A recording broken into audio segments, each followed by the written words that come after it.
estudio, Roberto el Indio Acevedo. Saludos y buenas tardes, amigos y amigas de Bonita Radio, siempre presente en esta hora a las 5 de la tarde. Vamos a empezar un poco más temprano, a las 4:57 de la tarde. Bonita Radio se enciende para conversar con ustedes de un tema urgente que ustedes tienen derecho a saber. Vamos a hablar por lo menos los primeros 25-30 minutos de salud pública. Pero antes de hablar con nuestro invitado de hoy, el doctor Carlos Díaz, presidente del Colegio de Médicos y Cirujanos, yo quisiera que supieran que también vamos a tocar al final lo que nos queda hasta este momento de lo que ha pasado, el estatus laboral de Kelvin Pagán La Luz con relación al Departamento de Educación y la investigación aparentemente de corrupción con fondos federales de la oficina del Inspector General en Educación. Vamos a hablar sobre eso y sobre lo más importante que ha dicho el liderato del Partido Nuevo Progresista, si algo, de las acusaciones, investigaciones de violencia contra la mujer, violencia sexual, de un ayudante, ex legislador municipal, ex agente de la policía de Puerto Rico en San Sebastián.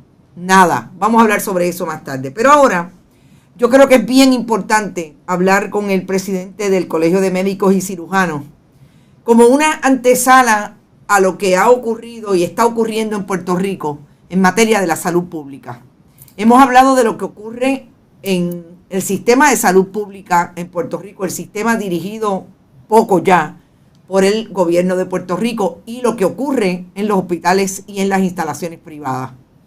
Pero definitivamente lo que trae mucha más información esta semana es la reacción que tiene ayer el gobernador de Puerto Rico, Pedro Pierluisi, a lo que fue una conferencia de prensa donde se habló directamente de lo que ha ocurrido en Puerto Rico en el sistema a partir de las imposiciones de la Junta de Control Fiscal y me dirá ahora el presidente del colegio, del trabajo o no trabajo que ha hecho el gobierno de Puerto Rico alrededor del sistema de salud pública, que no solamente el colegio se une ahora a un reclamo de médicos individualmente a través de diferentes herramientas de comunicación que están estableciendo el sistema está colapsado. Buenas tardes, doctor Díaz. Buenas tardes, Carmen, y gracias por tenerme en tu programa y estar aquí con tu radioaudiencia para el bien del pueblo de Puerto Rico. Bueno, aquí somos de Puerto Rico y del mundo porque Bonita Radio tiene audiencia en cualquier parte del mundo, sobre todo la diáspora puertorriqueña, que usted sabe que está en Estados Unidos concentrada mayormente, pero en cualquier parte, y créanme que nos siguen de verdad. Sí, sí.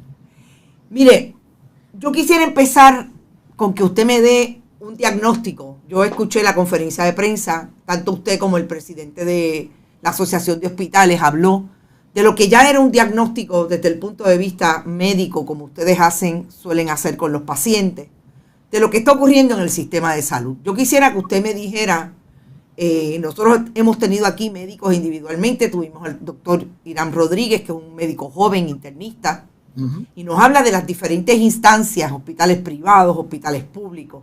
Esta semana el Centro Médico de Río Piedras se quedó sin energía eléctrica 16 horas y hay hasta una persona muerta que su familia dice que murió a consecuencia de ese apagón.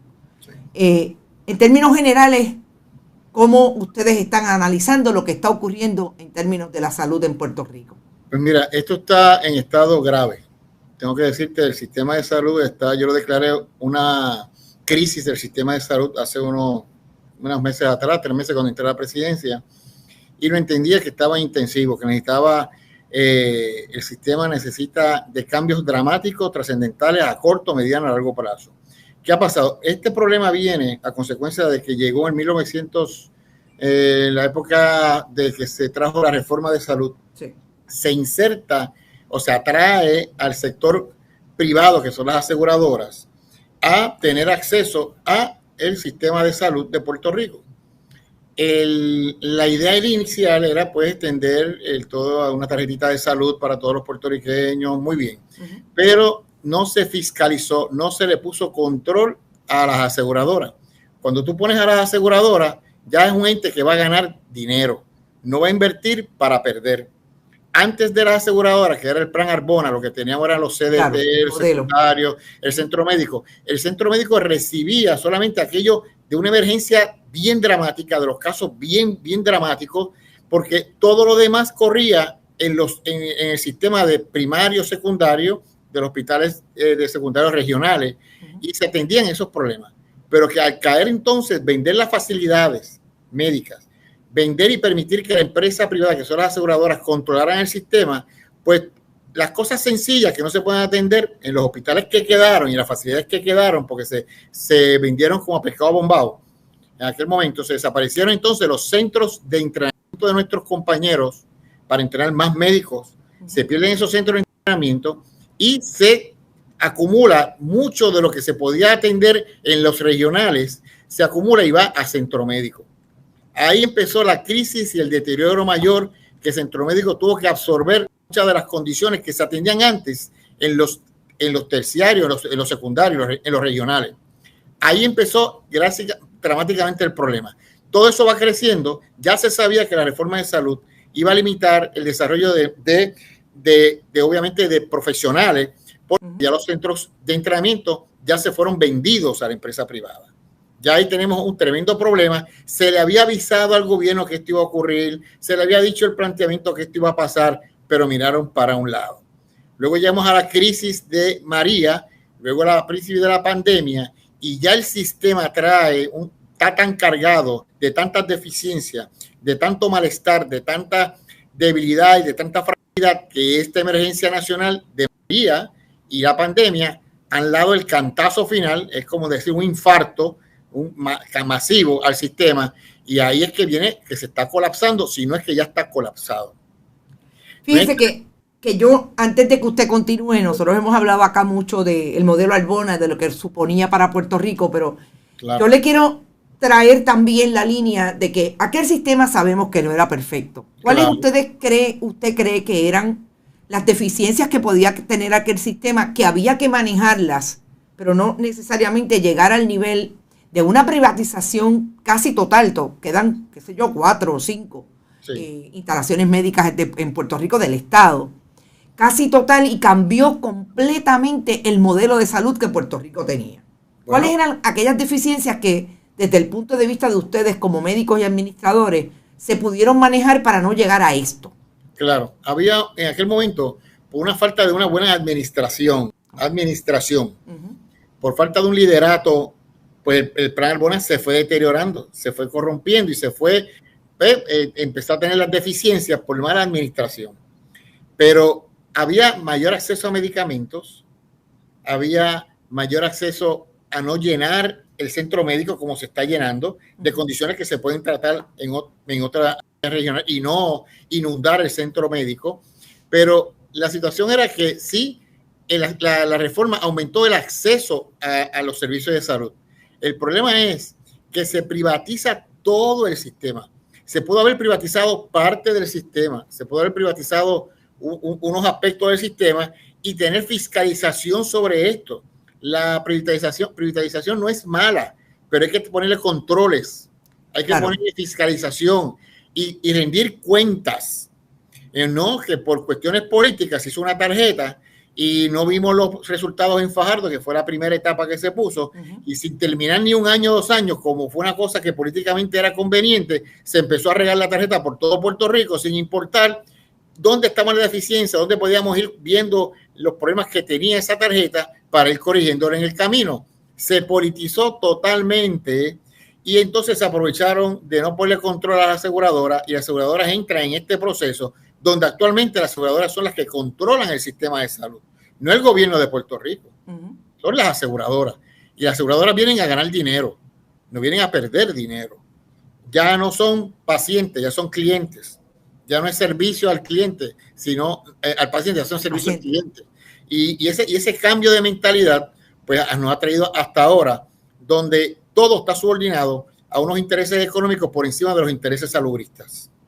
Fíjese que usted habla de cómo se ha ataponado el Centro Médico de Río Piedras, que es el centro supraterciario más importante del país, sigue siendo. Y usted habla de ese tapón cuando realmente la promesa del Rosellato en aquel momento era que los hospitales privados iban a hacer, siempre en la panacea del neoliberalismo, iban a hacer lo que no hacía el centro médico. Y yo aquí, cada vez que nosotros hablamos del asunto de salud, tengo la misma contestación de experiencias personales de nuestros internautas, de experiencias nuestras que tenemos información y hemos recibido información, de que los hospitales privados y la pandemia fue un ejemplo. Cuando no pueden manejar un caso, lo mandan para centro médico. Esa es la razón. Y las aseguradoras que controlan, por ejemplo, los Advantage, pues cuando un caso es bien potencialmente costoso, complicado, ellos lo mandan a centro médico y el centro médico tiene que absorber ese gasto. No se le descuenta el plan médico, absorbe el gasto. Entonces, sumado a eso, un sistema de mala facturación, de una mediocridad de administración, se suma a todo esto. Aquí hay que facturar, aquí los servicios hay que facturarlos bien, y aquí hay una deficiencia en facturarle los servicios a las aseguradoras. Ahora mismo hay una gran cantidad de dinero que las aseguradoras de Advantage le deben al gobierno de Puerto Rico en la última auditoría que hubo.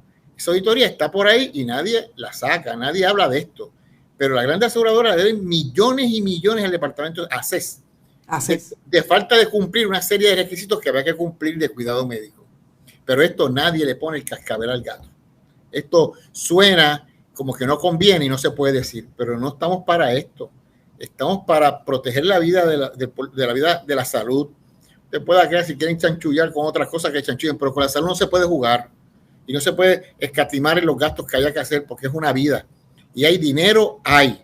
Aquí las aseguradoras fueron compradas en Puerto Rico, las aseguradoras del sistema público privada, fueron comprados ahora mismo por 3 grandes consorcios americanos. ¿Por qué la compran? ¿Porque van a perder? No. Claro. Tan claro que van a ganar dinero. Y en esa ganancia de dinero, ahí está la mala paga a los médicos. Que eso por año no se ha revisado la paga a nivel de privado. Porque mira, Carmen, es importante señalar, hay un sistema privado que es vital, que es la tarjeta de salud. Eso el secretario de salud y el gobernador y nosotros hemos trabajado para beneficiar esa tarjeta para que se desarrolle, para que Medicaid tenga los fondos y tener los fondos necesarios para pagar los pacientes que tenemos, que es 1.3 millones de personas, y que haya un pago justo y que se pague. Pues mira, se ha logrado que, por ejemplo, yo estoy en Vital y mis servicios tienen un fee cerca de lo que es Medicare, que es como una línea de comparación. Ajá. Medicare en Estados Unidos es el peor plan que existe que paga. Es el más bajo, el peor en Estados Unidos. En Puerto Rico es el mejor. ¿Cómo vamos a entender eso? Y las aseguradoras privadas nos pagan menos que el Medicare. Menos para todo que el Medicare, que es el peor plan que paga en los Estados Unidos. Fíjate lo que estamos pidiendo nosotros, es que se igualen las tarifas que Medicare como mínimo, que es lo más bajo que hay en Estados Unidos como mínimo en los planes privados. Por eso a ellos no les importa esto, por eso es que vienen aquí a ganar dinero, porque los médicos estamos esclavizados, estamos aquí utilizados para con una miseria de paga dar un servicio. Somos médicos con la profesión bien preparados, igual que en los médicos de Estados Unidos. Tenemos las 3 partes de US Médicos, son las partes que podemos ejercer en cualquier parte de Estados Unidos, y somos bilingües, que los captan para atender a la población latina de los Estados Unidos, porque los americanos no quieren atender a los latinos, que está creciendo tremendamente. Y ellos ofrecen una serie de incentivos a los estudiantes que están en las escuelas de medicina para que se vayan para Estados Unidos. Y tú vienes la historia y vienes conociendo que ya no hay centros académicos en Puerto Rico suficientes para crear, ¿verdad?, nuevos médicos, nuevos subespecialistas. Se han cerrado sobre 22 programas de especialidad y de su especialidad en Puerto Rico en los últimos años. Caramba, pues vamos a darle incentivo a estos nuevos médicos que están saliendo de la escuela de medicina, que se entrenan aquí.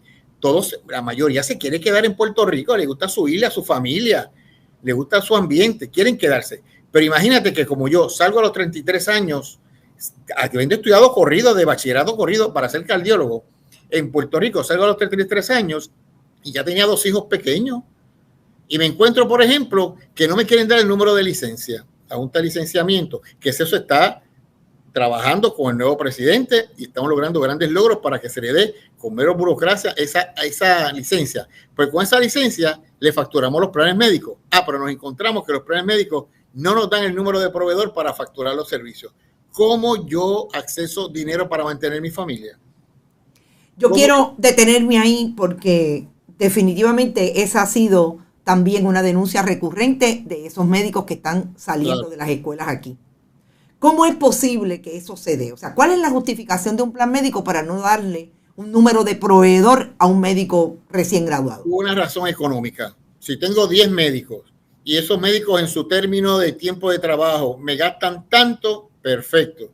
Pero si aumento a 20, me duplica el gasto. Wow.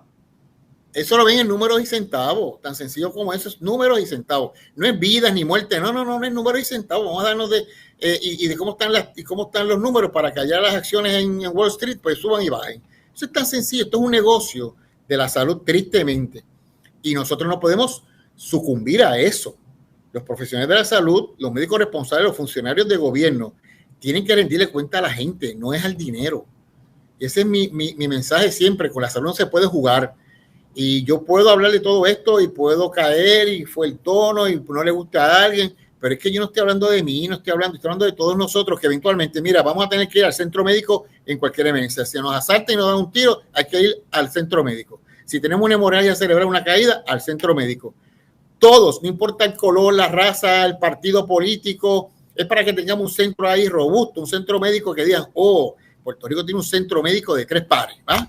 Eso es lo que queremos. Lo que ha pasado lo que ha habido en el pasado siempre. Y vamos a dejar las cosas y exigirle a la aseguradora, poner el cascabel al gato de la aseguradora, que yo sé que son sistemas que van a existir, ellas no van a desaparecer. Yo no voy a tirarle piedra ayer, yo no pretendo que se eliminen del sistema, pero que sean justos y que sean verdaderamente sensibles a las necesidades del país.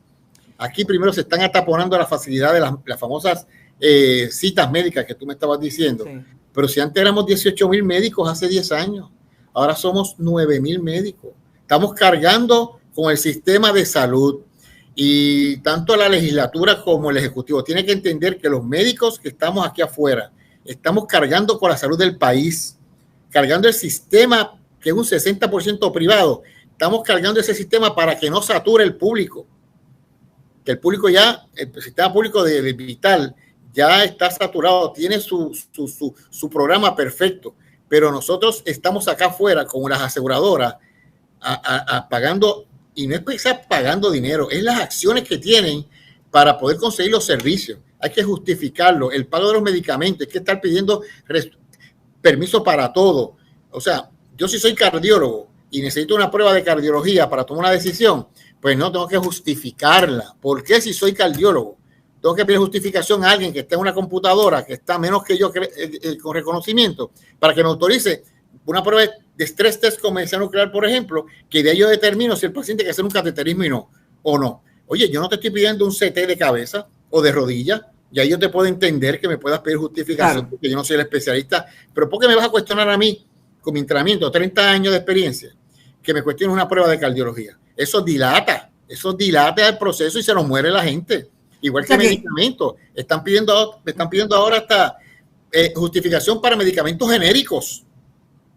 O sea, ese es el colmo de los colmos. Que tú me digas que justifica para medicamentos nuevos, que son bien costosos, y una información puede pasar, pero justificarme para genéricos. Eso ha llegado al colmo cuando son genéricos. Oiga, y usted me quiere decir a mí que cuando usted le interviene el plan médico para cuestionarle un procedimiento, es un burócrata más, no es ni siquiera una persona con su preparación la que se lo está cuestionando. Claro, eso es así. Es una persona que tiene unos parámetros y si no cumple con esos parámetros, entonces uno tiene el ojo clínico, la experiencia clínica de un paciente que está al frente. Bueno, te tengo que decir que si tú me dices a mí, mira y te digo mi caso, yo soy una persona que fui saludable todo el tiempo. Mi laboratorio bien, tuve un año de una situación personal, me deterioré emocionalmente y al año de eso chequearme, subí 40 libras, desarrollo diabetes, colesterol elevado, tengo herencia de mi padre, pero yo me sentía bien y me hago una prueba de estrés test sencilla, pero con medicina nuclear. Una prueba de estrés test, si yo la hago sencilla, El doctor me dijo, doctor, salió bien, caminaste 8 minutos sin dolor de pecho, qué bien, no tienes cambios en el electro, eso está negativo. Con eso se conforma el plan médico.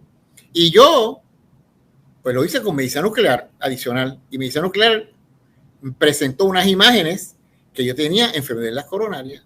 No el estrés test sencillo que quieren las aseguradoras, fue lo de medicina nuclear. Pues me hice un cateterismo y sabes que 5 arterias obstruidas, tengo 5 mallas puestas. Wow. Pues, y yo no tenía síntomas. Exacto. ¿Cómo lo identifiqué? Gracias a la tecnología de medicina nuclear. Si yo pido un estudio de medicina nuclear, me dicen que justifique, que sea aquello, lo viran para atrás, lo viran para adelante. O sea, hay una... Y para eso, como yo como cardiólogo, que quiero buscar en pacientes diabéticos, hipertensos con colesterol alto, que son factores de riesgo, que tienen la edad, quiero buscar enfermedades coronarias por los síntomas que tiene de frente a mí, que sospecho que tiene enfermedad del corazón de las coronarias, yo mando las pruebas para hacer lo correcto. No, hay que hacer la merced de ellos, al tiempo de ellos, a la carrera de ellos. Eso le falta el respeto a la profesión médica y a cualquier profesional.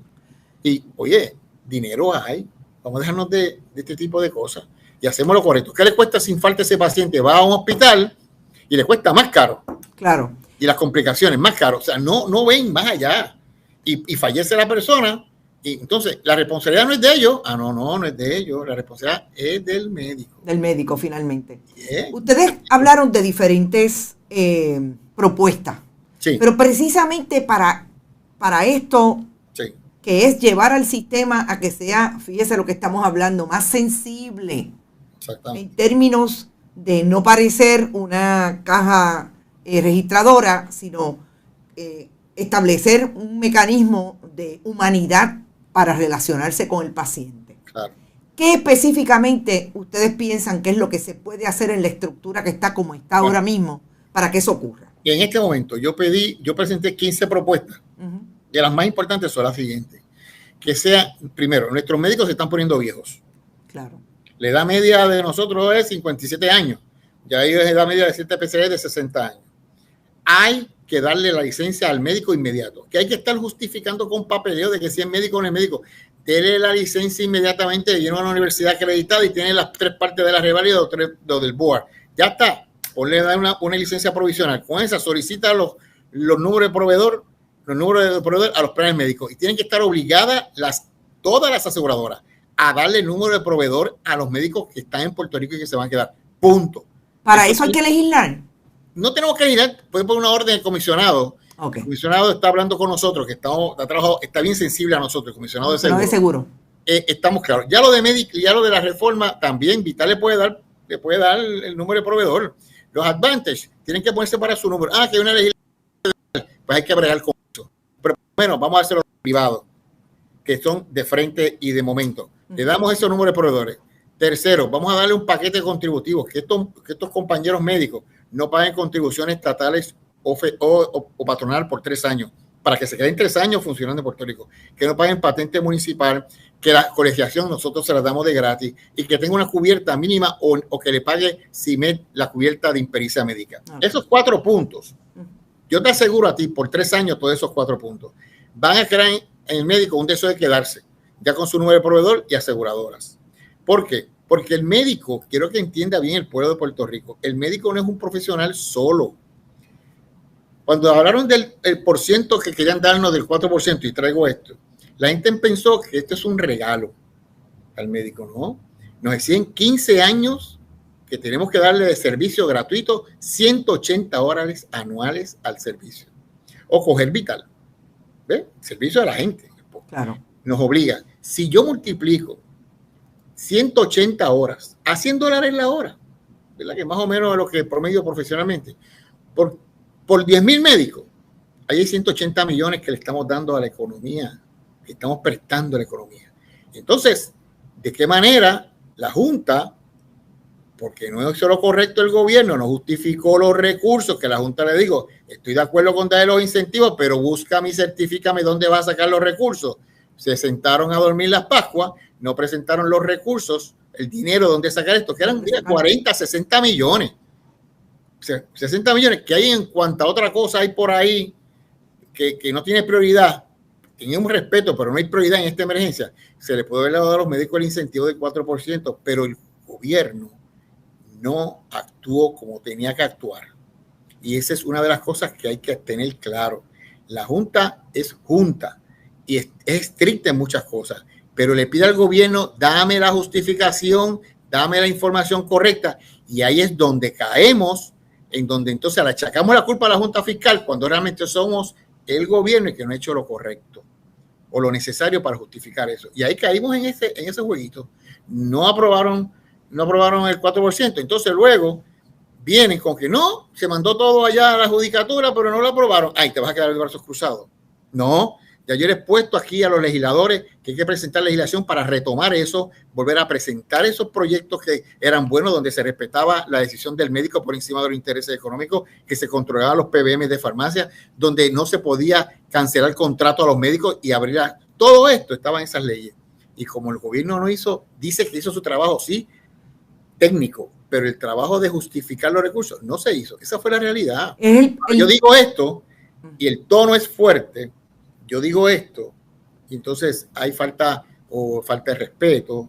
Digo esto y está malo, pero es que yo estoy señalando lo que tienes que hacer. Tienes la oportunidad de hacerlo. Vamos a retomar esto y vamos a trabajar, y el colegio está dispuesto a trabajar y ayudar en esto. Entonces, fíjese que usted habla, parecería que el colegio de hoy es un colegio diferente al de ayer, y yo me voy a explicar.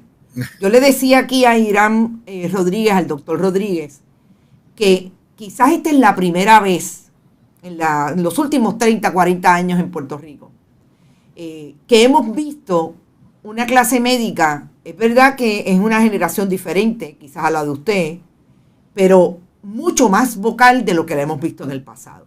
Claro. Y obviamente el Colegio de Médicos de un tiempo a esta parte es también un gremio que se organiza y que una pensaría que iba a ser vocal con relación a lo que está pasando en los asuntos de salud. Sí. ¿Qué pasó? O por lo menos como usted lo ve. Yo sé que usted está llegando ahora al colegio. Pero ¿por qué antes no y ahora sí? Bueno, cuando yo estaba en el colegio, hace años, el colegio concentra, el control del colegio está en el presidente. La Junta ordena y la Junta. Si la Junta recibe la información correcta del presidente, que es el que está bregando con todo, pues la Junta toma decisiones. Por 8 años aquí no había, en la pasada administración del presidente anterior, porque hay que decir las cosas como son, transparente, el comité de planes médicos no existió. Y aquí se le tongoneaba a la administración de gobierno. Y aquí se hacían actividades políticas en el colegio. Y aquí se hacían, había una dejadez, como que tocar ciertos temas que pudiesen lacerar al gobierno. Esa es la realidad. Y después hablan de que yo hablo y que yo estamos politizando. Yo dije bien claro que aquí los que politizaron fueron los que estaban antes que yo. Aquí había unos contratos y unos amigos ganando buen dinero que hoy son de la administración, que aspira a ser gobernadores, pero que le rendían cuentas a ese tipo de personas, a esa línea. Obviamente, pues como que se minimizaban los problemas y la Junta a veces ni se enteraba, porque son médicos ocupados y vienen acá y se nos presentan las cosas una vez cada 2 semanas, se nos presentan los hechos, punto, y lo demás pasaba, como pase paloma. Aquí se quedaba el silencio. Pero cuando yo empecé a notar que aquí las cosas no andaban correctamente, que se estaba utilizando para hacer unos planes médicos que no iban a ser, que no servían, que fueron fatulos, que se tomaron unas medidas internas bien fuera de control, a escondida y espalda de la Junta, yo dije, esto no puede seguir, el colegio no puede seguir aquí tiene que sacarse la política, aquí las actividades políticas dentro del colegio tienen que desaparecer, aquí el juego político se hace con el gobierno, pero con respeto, no para estar alcahueteando a nadie, ni amigos de amigos, para luego ese dinero pasárselo a un partido político, que es una agenda grande política por años. Y para colmo, yo soy una persona que tengo 30 años en el servicio público, 60 años de cardiólogo, que estoy aquí peleando con las aseguradoras. El anterior no sabe lo que son aseguradoras, porque eran contratos que le pagaban no entiende lo que es vivir en la calle sufriendo lo de las aseguradoras. No lo siente. Y yo sí lo siento y lo padezco porque llevo años aquí. Y si alguien conoce de la situación de Puerto Rico, Carmen, yo fui primer procurador del paciente. Yo hice la oficina del procurador del paciente. Sí, lo recuerdo. Yo estuve 5 años en lo que es la Junta de Licenciamiento, 5 años ahí donde yo revisé los códigos de ética. Y luego fui presidente de la Comisión de Salud de la Legislatura de San Juan. Fui presidente de Facultades Médicas. En cuanto a Comité de Salud, tú me quieras ver aportando en lo que sea, yo he estado. Y ahora estoy en el colegio. Y traigo toda esa experiencia del Colegio de Médicos a mis 30 años de vivir este sistema. Aquí no puede haber nadie que me diga a mí del gobierno, nadie tiene el standing de decirme a mí cómo están las cosas en el país.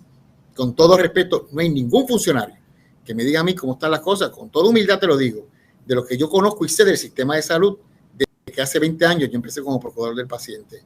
Y cuando yo hago algunos señalamientos aquí, son por el conocimiento y la experiencia que tengo de todo esto. Usted y aquí habla... se ha menospreciado y se sigue menospreciando, pero el pueblo juzgará.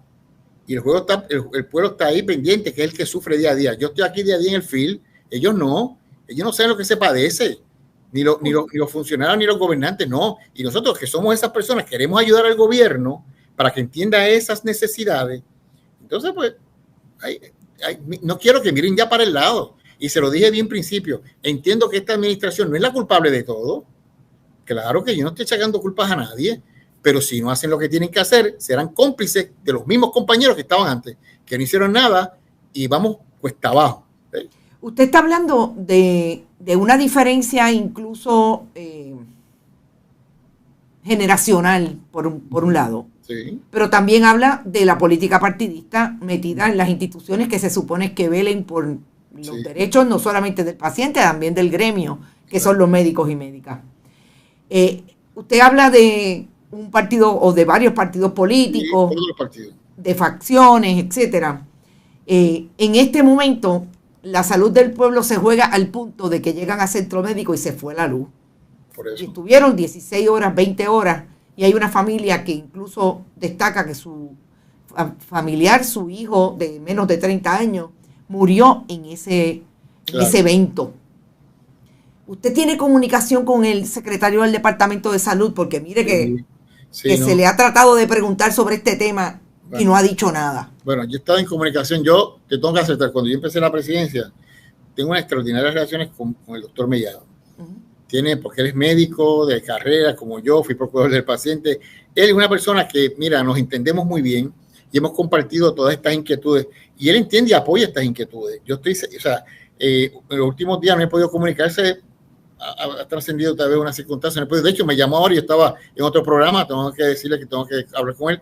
Existe una buena comunicación. Y sé que es genuino el doctor Mellado en su preocupación. Él está igual, piensa lo mismo. Él entiende que esto no puede ocurrir. No hay espacio para que vuelva a ocurrir lo que pasó en Centro Médico. Pero él es el secretario de Salud. Claro, pero ¿cuándo van a resolver? Bueno, esto hay que resolverlo ya. Y no tener un solo sistema de backup, tiene que haber 2 sistemas, porque si yo tengo un sistema en mi casa, es uno. Pero aquí la gente está pegada a los equipos, a este sistema eléctrico, está pegada, su vida depende de esto. Hay que tener un tercer sistema de backup, no puede, y estamos ahora en la temporada de huracanes. Exacto. Y tenemos un sistema de luz más frágil, lo sabemos todo. No podemos darle margen a que esto ocurra, punto. Yo puedo hablar de lo que ocurrió, pero no podemos dejarlo pasar, es aprender de esta experiencia, caramba.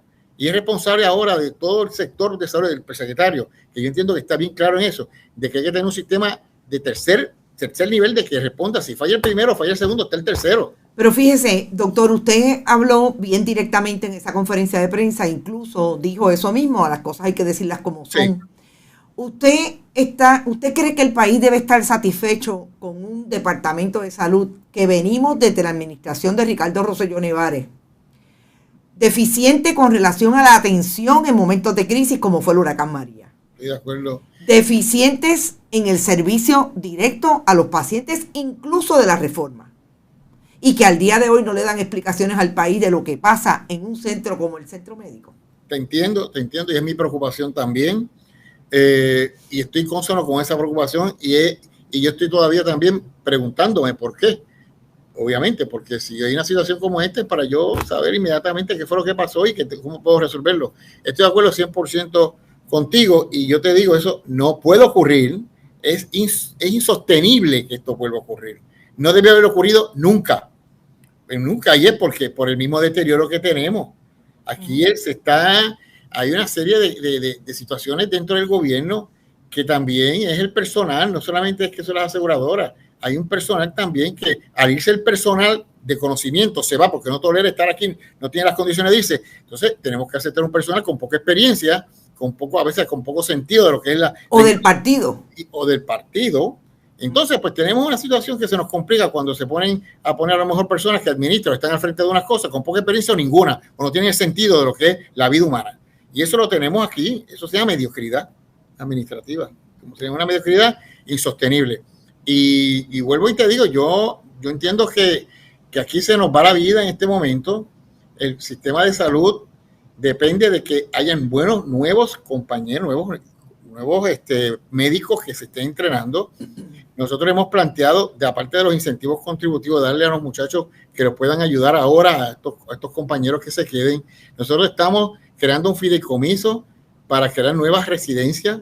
Ya ese proceso se ha comenzado, de fondos públicos y privados, insertar la industria privada para poder aumentar las plazas de las residencias y garantizar que se le pague bien a estos muchachos en estas condiciones que están pagando préstamos estudiantiles de una forma horrible. Nosotros estamos como colegio, queremos representarlos a ellos y darle y quitarle la burocracia, la carga burocrática que tenemos para ayudar a la Junta de Licenciamiento como colegio y beneficiar a los médicos. Todas estas medidas que van a venir pronto, que se están trabajando ya, porque aquí se dijo que no se han presentado propuestas. Oí de alguien que dijo, bueno, no, yo presenté propuestas y ya muchos de los sectores, muchos de los funcionarios se han activado y han reconocido nuestras propuestas y están trabajando en ellas. Estoy contento porque la reacción ha sido buena, pero es que no es que sean buenas, es que es urgente que se reaccione.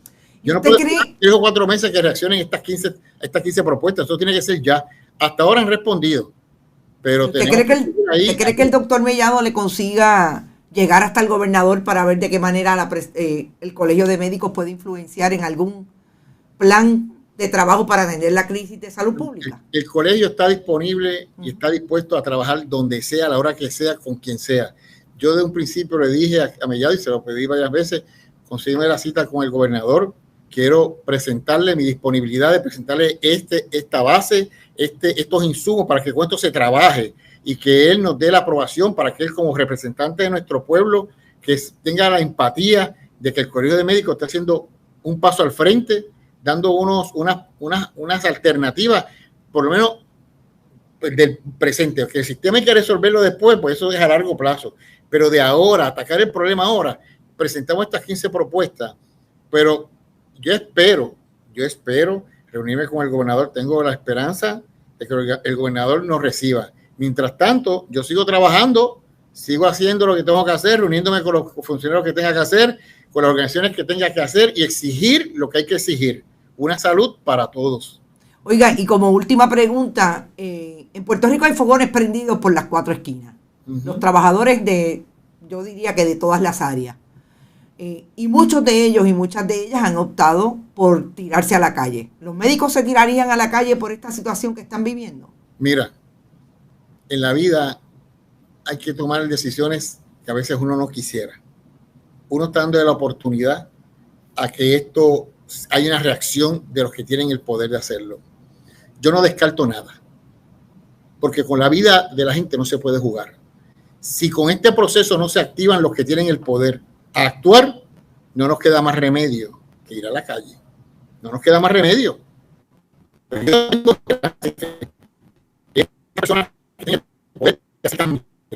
No me digas que cuando hablamos de la calle se está dañando el audio. Sí.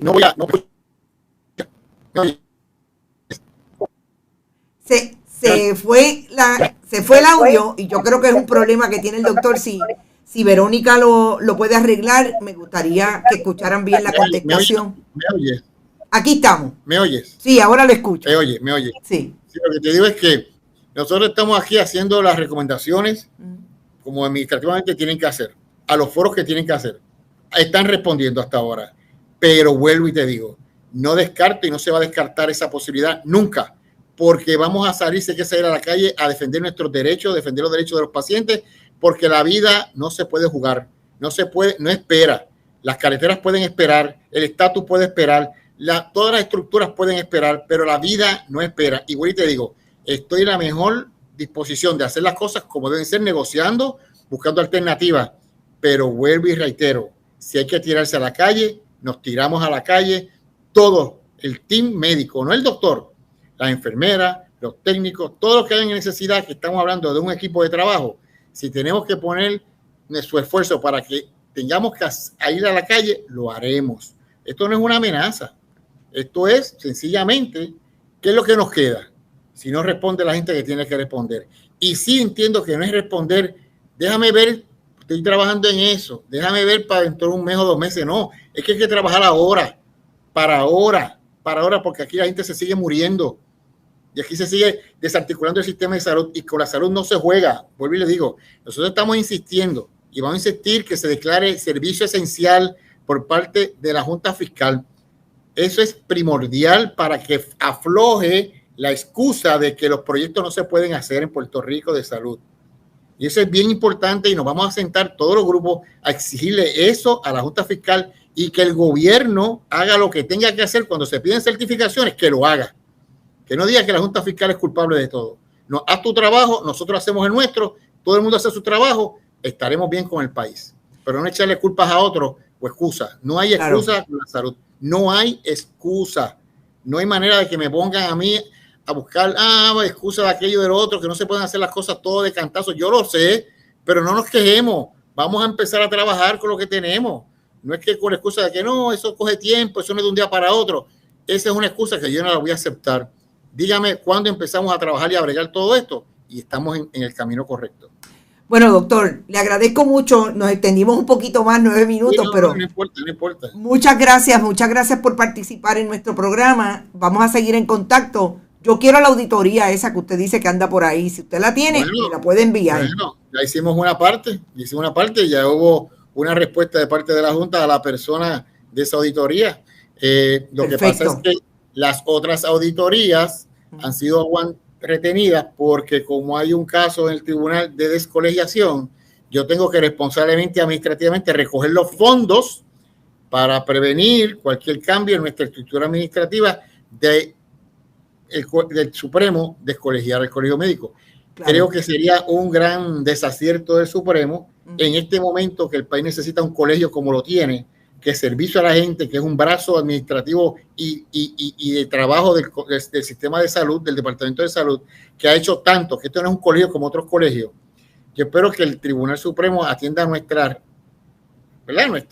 posición, sí, y que revoque al apelativo y nos permita trabajar. De todas maneras, no nos va a intimidar la decisión que venga. No importa la decisión que venga, estamos ready, estamos preparados para mantener el colegio arriba, con la lucha y seguir representando a los médicos.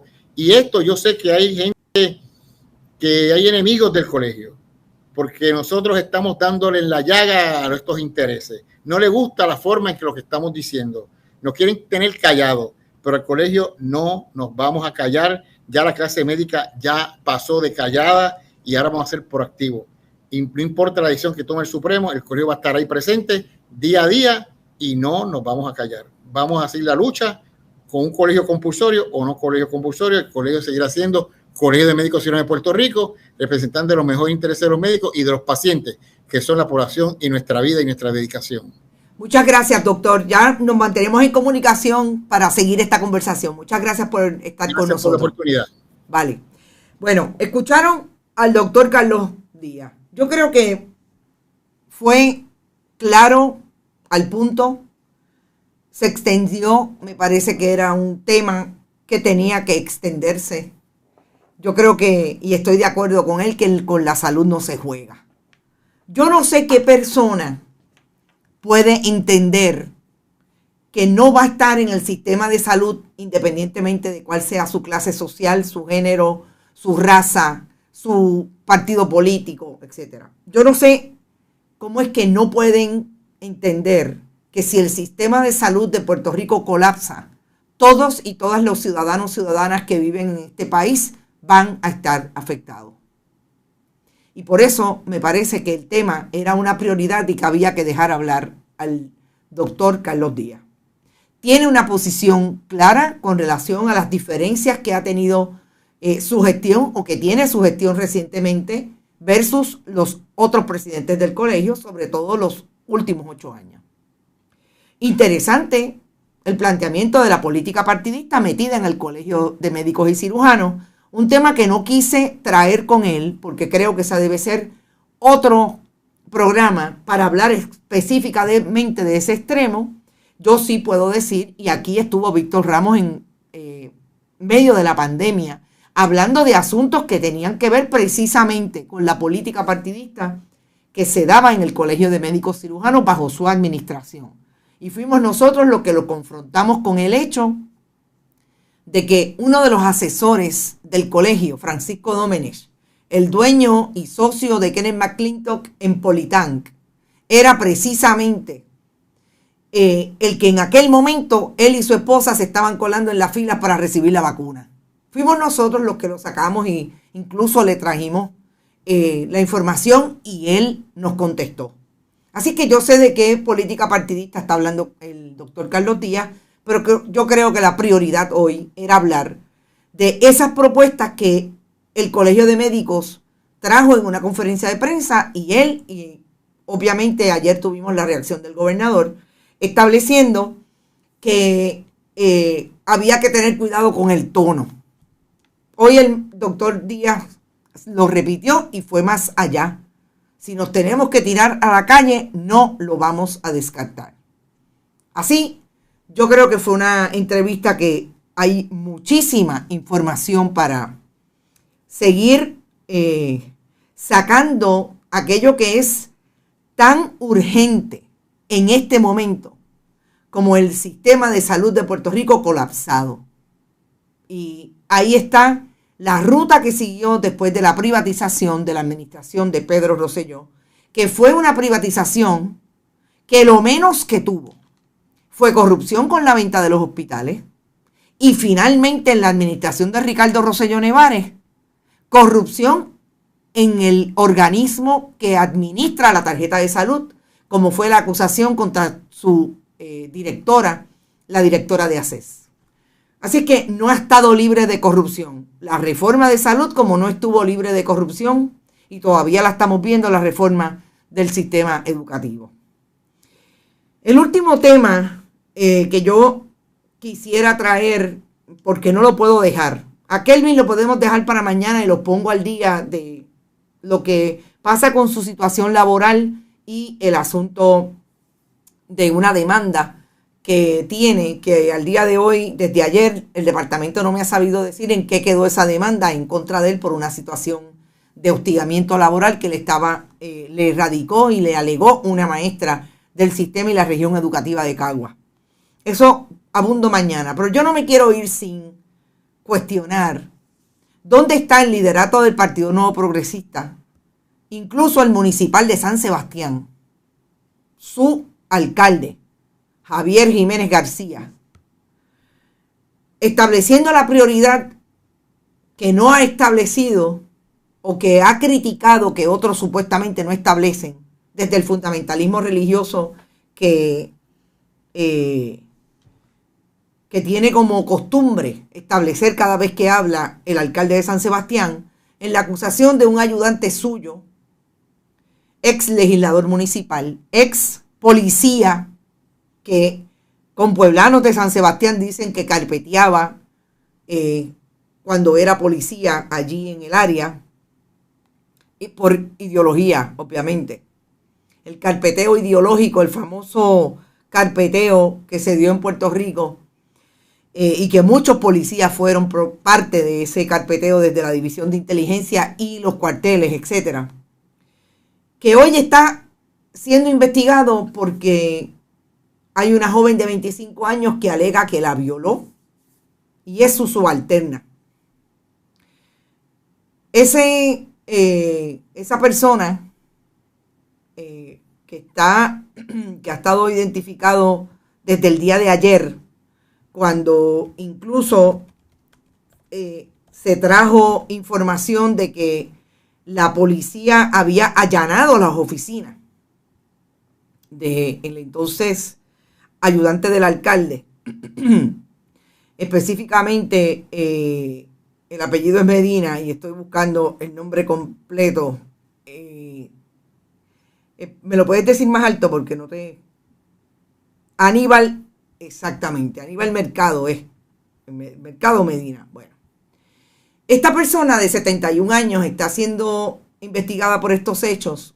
Fue suspendido, obviamente no de sueldo, en lo que se da esta investigación. Y lo único que ha tenido que decir el alcalde de San Sebastián es que es lamentable. Y a mí esto me recuerda cómo el Partido Nuevo Progresista, incluso Jennifer González, que supuestamente en un momento de su vida dijo que era feminista y abogaba por los derechos de las mujeres, quien aparentemente es muy amiga de esta persona, Aníbal Mercado, establecen en otros casos que hay que ser proactivo, pero esto me recuerda el caso de Héctor O'Neill, que tuvo que incluso llegar al punto de una acusación criminal de violencia contra una mujer para que el Partido Nuevo Progresista hiciera algo y lo obligaran a renunciar. Esto está ocurriendo en San Sebastián, pero hoy nos damos cuenta, por información que trae la propia mujer, que hace 30, 35 años esta misma persona lo acusaron. Por lo menos la mujer siempre denunció que este había sido su agresor sexual. Una mujer en aquel momento, y obviamente creo que en este momento también lo es, una mujer con síndrome de autismo Asperger. De eso es lo que estamos hablando. En el servicio público de un municipio cuyo alcalde se jacta con a Dios rogando y con el mazo dando.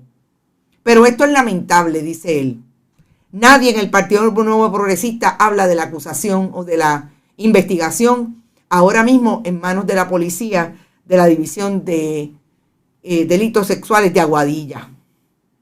Pero sí, Eliezer Molina trajo el contexto de cómo se relaciona esta persona con el Partido Nuevo Progresista y con la comisionada residente Jennifer González. ¿Rivera Schatz ha dicho algo? No, porque a las mujeres no hay ningún problema que las violen. El problema es que ellas aborten. Eso sí dice Tomás Rivera Schatz. Esa es la doble vara. Yo creo que no me podía quedar sin decirlo. Mañana es otro día. A las 8 de la mañana tenemos Noticias con Café. Venimos con lo que se nos quedó después de este día, con la buena entrevista que tuvimos ahora, que me parecía prioridad hablar del sistema de salud, desde cómo lo están viendo el Colegio de Médicos y los diferentes médicos que denuncian que el sistema de salud pública en Puerto Rico está colapsado. Así es que nos vemos mañana. Como siempre, vayan a todas las plataformas de Bonita y recuerden, importante, y no creo que lo dije porque estábamos en medio de la entrevista, el auspicio siempre de Qué Palo es Noticia, Cooperativas de Vega Alta y Cooperativa de Juana Díaz. Nos vemos mañana a las 8 en Noticias con Café.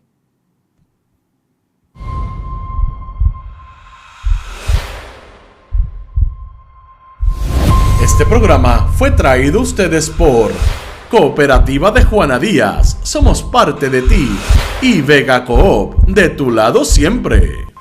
No olvide que puedes realizar sus donaciones a través de ATH Móvil en la sección de negocios como Fundación Periodismo 21. O puede acceder a nuestra página de internet bonitaradio.net y donar a través de PayPal o tarjetas de crédito. También puede enviar cheques o giros postales a nombre de la Fundación Periodismo Siglo XXI, PMB 284, P.O. Box 194000, San Juan, Puerto Rico 00919-4000. Bonita Radio, esto no es un cuento, esta es la verdad.